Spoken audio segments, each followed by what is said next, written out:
Life can change in an instant. One moment you're driving home from a late shift at the hospital. The next you're waking up in a hospital bed, unable to feel your legs. But sometimes the real pain isn't physical. It's discovering who stands by you when things get tough and who walks away. My name is Elena Rodriguez, and I was a nurse at Memorial Hospital until the night a drunk driver ran a red light and shattered not just my body, but my faith and family. The first few days after the accident were a blur of surgeries, pain medication, and tearful family visits.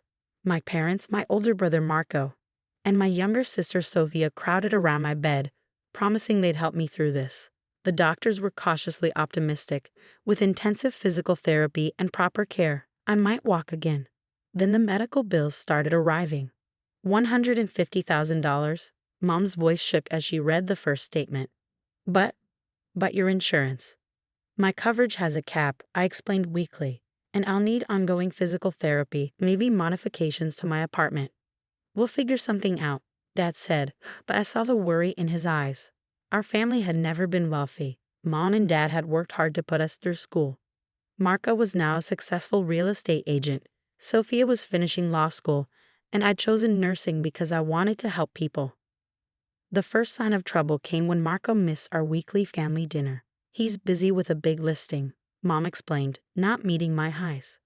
Sofia stopped visiting soon after, claiming her final exams needed all her attention. Then came the conversation that would haunt me. Elena, honey, Mom perched on the edge of my hospital bed, Dad standing awkwardly by the window.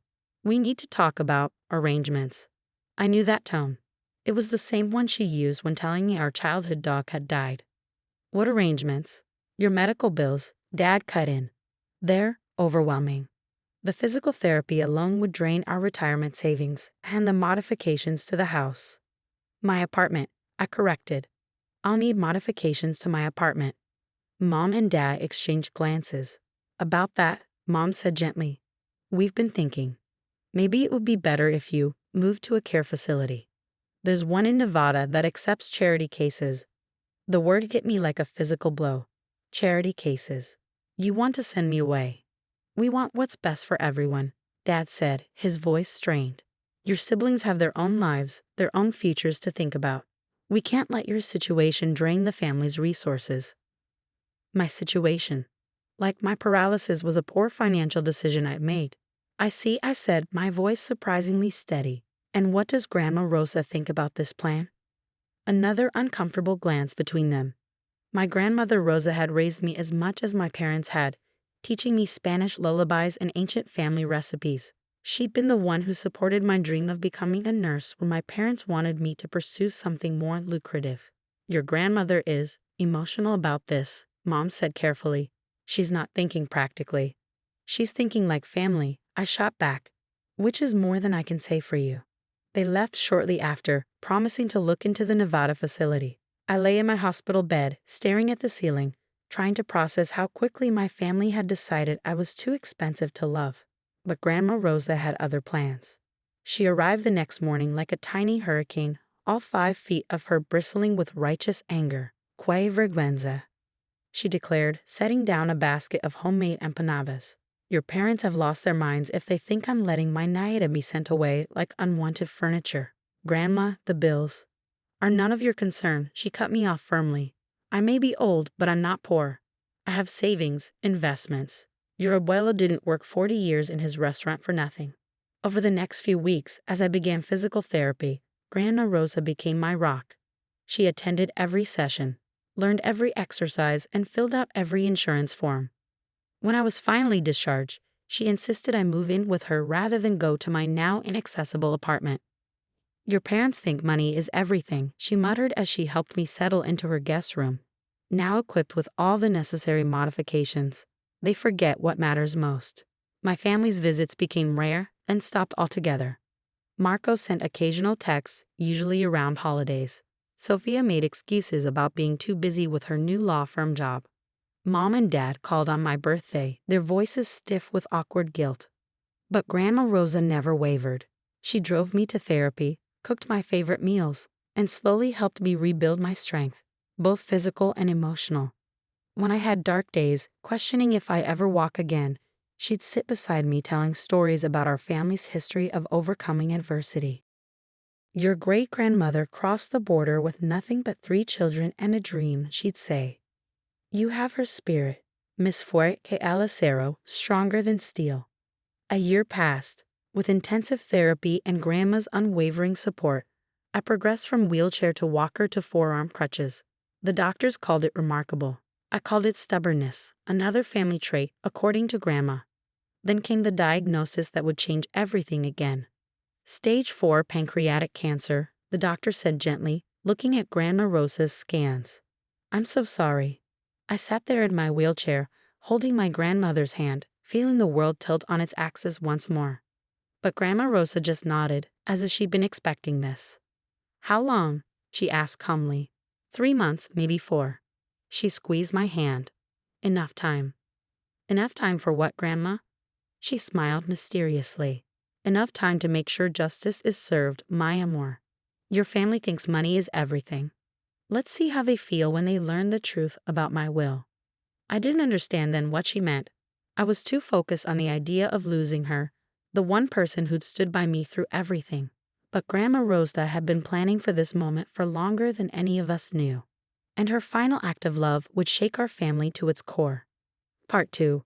Grandma Rosa's final months were a masterclass in quiet dignity and careful planning. While I focused on taking care of her, she was busy putting her own plan into motion. Mi amor, she called me into her study one evening, about a month after her diagnosis. There's something you need to know. She was sitting at her antique desk, surrounded by papers and old photographs.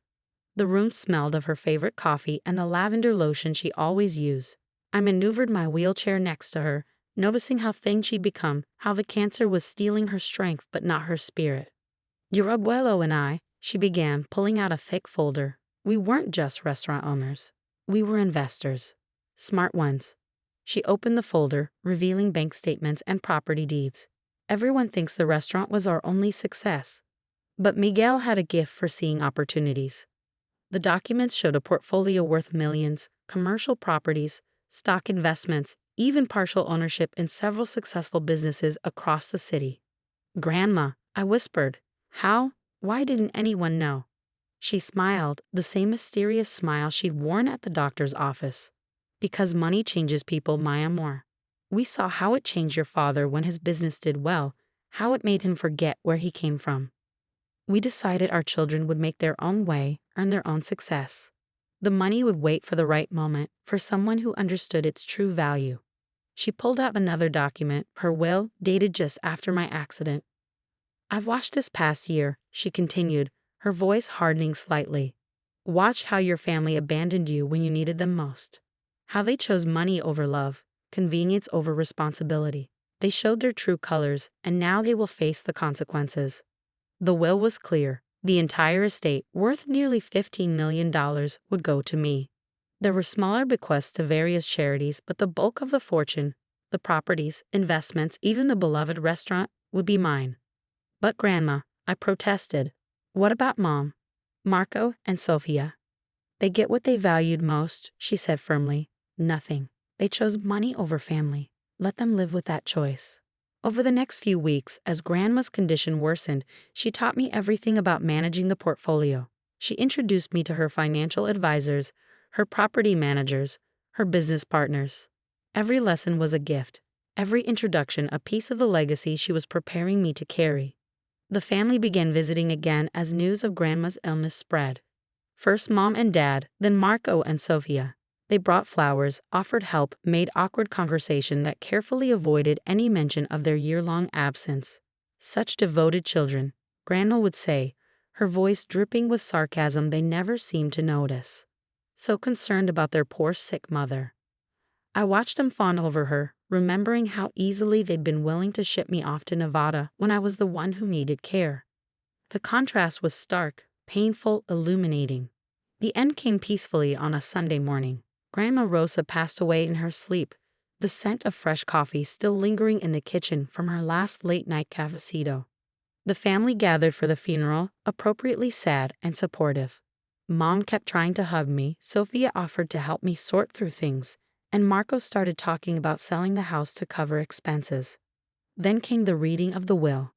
Mr. Ramirez, Grandma's lawyer for over 30 years, watched with barely concealed satisfaction as he revealed the truth about her estate. The properties, the investments, the millions she'd accumulated in secret. The entire estate, he announced, with the exception of specified charitable donations, is bequeathed to Elena Rodriguez, with the following message to be read to the family. He pulled out a separate envelope and began to read. To my family, money shows us who people truly are. When Elena needed you most, you showed me exactly who you had become. You chose wealth over love, convenience over compassion. Now you will understand the cost of that choice. Elena, my amor, you proved yourself worthy of this legacy not through success or status, but through the strength of your heart. Use it wisely, use it kindly, but never use it to enable those who would abandon family for financial convenience. The room erupted in chaos. Mom burst into tears. Dad started shouting about undue influence. Marco and Sofia looked like they'd been slapped. This can't be legal, Marco sputtered. She wasn't in her right mind. I have extensive documentation proving otherwise, Mr. Ramirez said calmly, including videos Rosa recorded explaining her decisions. Would you like to see them? They didn't. Of course they didn't. Instead, they turned to me, faces transformed by desperate hope. Elena, sweetie, Mom stepped forward. You know this isn't what your grandmother really wanted. We're family. Family? I laughed, but there was no humor in it. Where was family when you wanted to send me to Nevada? When you decided I was too expensive to love? We were scared. Sofia tried. We didn't know what to do. Grandma knew. I cut her off. She knew exactly what to do. She showed up. She helped. She put family first. But the money, Marco began, is exactly why you're all here now, I finished. Not because you care about me, not because you miss Grandma, but because suddenly there's money involved. Just like when you disappeared because my medical bills were too expensive. I wheeled myself to the door, then turned back to face them one last time. Grandma Rosa taught me a lot this past year.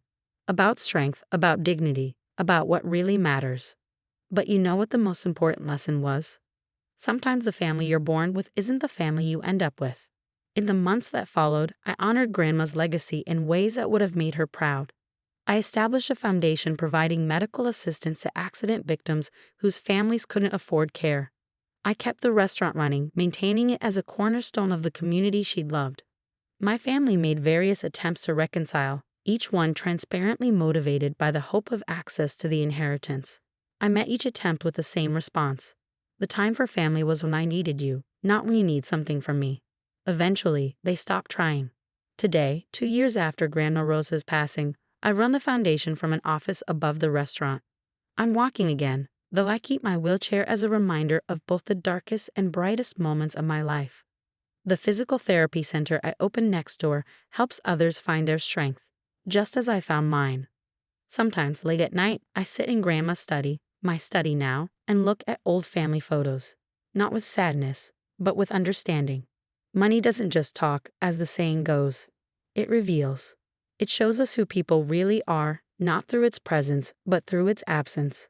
Last week, a young accident victim came to the foundation seeking help. His family had abandoned him, deciding his care was too expensive.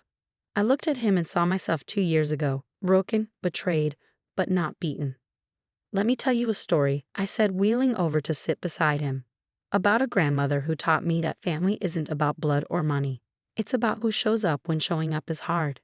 As I spoke, I could almost smell Grandma's coffee, hear her voice saying, Miss Fuert que el acero. And I knew she was right.